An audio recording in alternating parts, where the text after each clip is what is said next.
how will we reach people in our generation with the good news?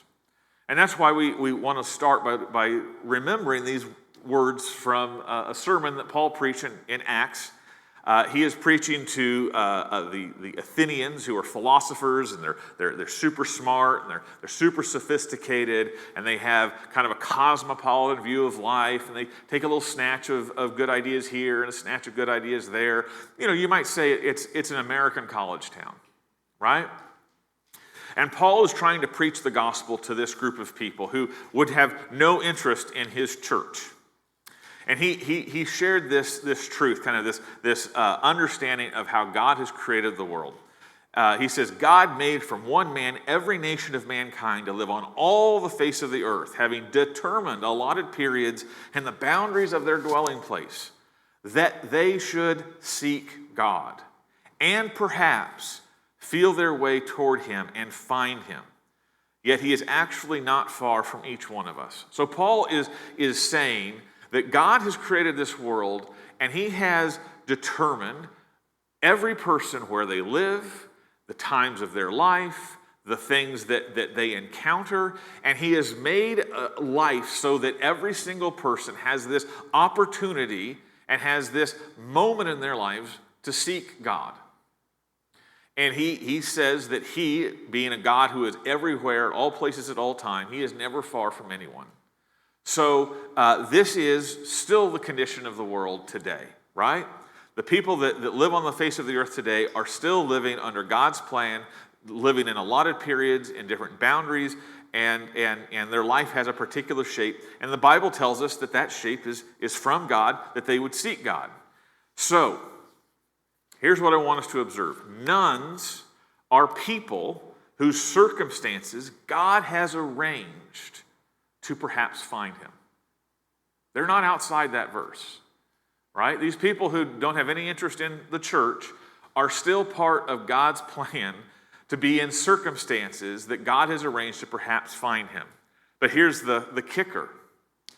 Providentially, God has also placed us to live, play, and work amongst the nuns, right? So it's not the church building that is where the nuns, the non-religious, are going to perhaps find the good news of Jesus. It is going to be through a different front door. The front door in this generation is fast becoming us, right? The front door is fast becoming us. We are the people, when we leave here, that carry Christ with us. We are the front door of the gospel to the people who will never come through the front door of a church. You understand that? And so, if we are going to be a generation that is going to sow seeds, we cannot look at the seed sowing as the primary job of the church building.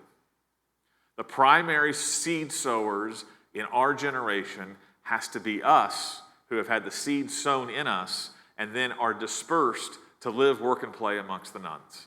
This is tied in very much to the DNA of our church. So we opened our worship service talking a little bit about the fact that we are worship-fueled. We are worship-fueled because we are gospel-sent, right? So we come to worship to be fueled in the gospel, to renew ourselves in the gospel. When we neglect renewing ourselves in the gospel, when we neglect faithful attendance in worship, you start feeling it, right? You start feeling a little less tuned into God's will and God's ways. You start feeling a little bit more susceptible to the world's ways and the world's values. That just happens. There is this constant battle of whether you're living in the kingdom of the world or you're living in the kingdom of God. And the only way that we can continue to resist that very strong undertow is to reset and renew ourselves through worship, right? So we renew ourselves every Sunday in worship, but we do that with a purpose, because we also recognize that we go out to places that need the gospel. So we renew ourselves every Sunday to renew our places where we live, work, and play through the week. This is the whole mission strategy of Renew EPC. We fuel ourselves into the gospel to go out into the world to share the gospel, right?